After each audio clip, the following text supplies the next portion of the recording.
Hello and welcome to another video from the town of Monument. This one is about conserving water using rain barrels.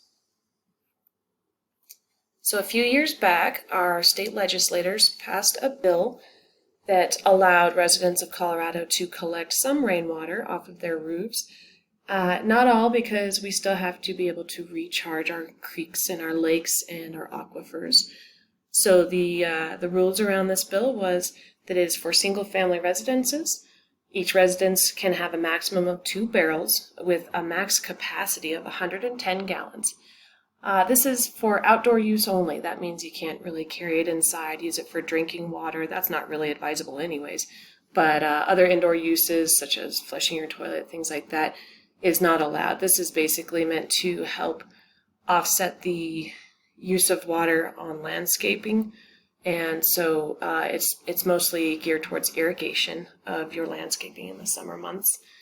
The top of these barrels should be sealed to prevent insects and other pests from entering. So, we want to prevent standing water that mosquitoes can breed in. And so that's pretty smart. If you do decide to install a rain barrel, definitely save your receipt. The town of Monument will give a rebate to their residents of $50 per rain barrel in the form of a credit on your water bill. And so it should be understood that you have to be a resident of Monument to be eligible for this rebate, and your account with the water department must be current. So some tips for rain barrels. First one is the higher up you can elevate that rain barrel, the more pressure you're going to have when you're emptying it. And so this one's awfully high. This is maybe a little bit more standard, but any elevation will give you a little bit more pressure when you're trying to empty that rain barrel through the hose. It will help, the gravity will help push that water out the end of your hose. If your rain barrel is just sitting level with the rest of your yard, you might have a hard time, past maybe halfway full of that barrel, you might have a hard time getting the rest of that water out. But another option is to use a sump pump, and then you wouldn't have any issues getting all of it out. So if it's elevated, that's using passive force of just gravity.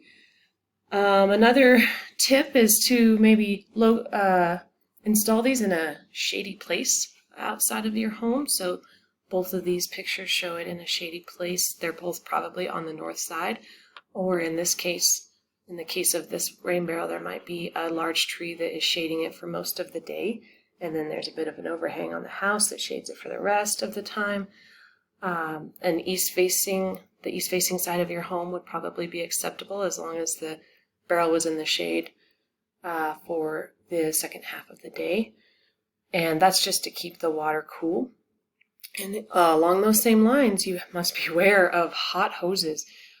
I had an unfortunate experience where my hose was laying out in the sun. We have some awfully strong sun in Colorado, and the hose was really hot, and I was just using the passive gravity from the rain barrel and letting it drain onto the base of a tree and deep watering this tree, and I killed the tree because the water was so hot that passed through that hose. So I learned my lesson, and I hope to help you guys avoid that same heartbreak. Let's see. Another tip for this is that these rain barrels are mostly useful for deep watering of trees. You can water lawns real deeply in flower beds, but a rain barrel system will never provide enough water based on our annual rainfall. It will never provide enough water to regularly irrigate something like a high needs lawn. Those lawns are best served with an automatic irrigation system, but you can supplement that water. My favorite use for the rain barrels is to deep water trees. Those baby trees, we all know they need to be watered every week in their first year after planting, and every other week in their second year and third year. So this can save you the water for doing that, especially if those young trees are not on the standard irrigation system that is watering all your other landscaping. So the last thing Last bit of advice I would say is that it's useful to have a diverter on your gutter that is feeding into your rain barrel. And what this ensures is that when your rain barrel is full, the water will switch over. It senses that the rain barrel is full, and it causes the rest of the rainwater coming down your downspout to continue down and out away from the foundation of your home, because that's the original purpose of the downspout, is to direct that water away from the foundation. And so it's not a good idea to let the water overflow out of the rain barrel and collect around the base of the rain barrel and around the base of your home. So these are nifty little gadgets that you use it to feed the water into your rain barrel, and then it can sense it, and when it's full, then it just continues down the rest of the rain spout. We like those a lot. So just a quick review of what we have gone over. The rules that the state has outlined is that you must have a closed top on your barrel to prevent insects from entering. You can have a maximum of 2 barrels with a combined capacity of 110 gallons.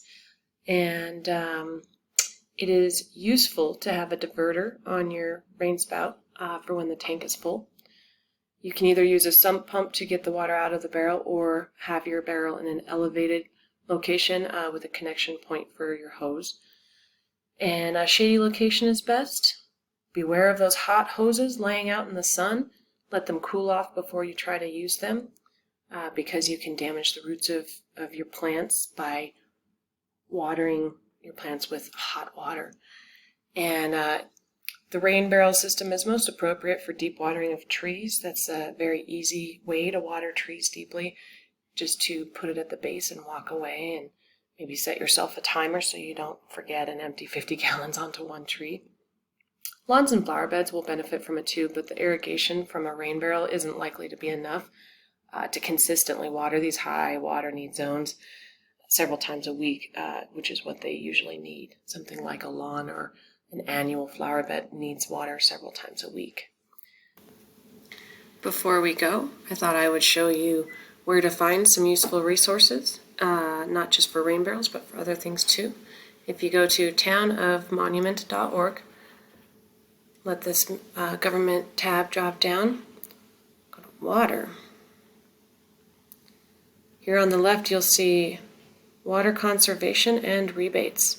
And this is where you can find some more information about rain barrels, and you can apply for your rebates.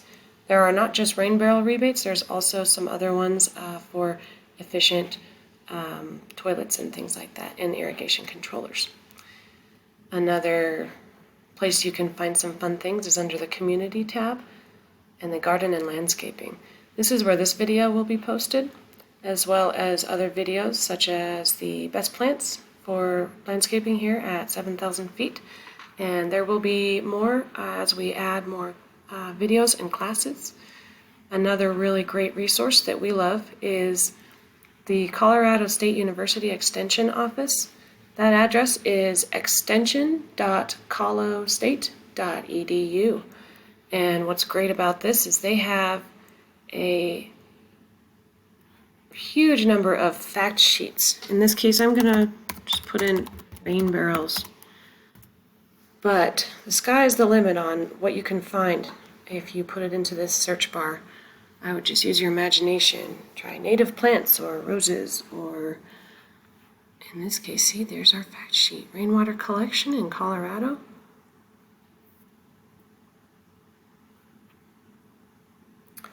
Look at this. You can print it as a PDF. We've got some really smart people putting together these fact sheets, so I really recommend that everybody checks out this great resource we have for Colorado State. And that's going to do it for us. Until next time, everyone be well, take care, thanks for joining me.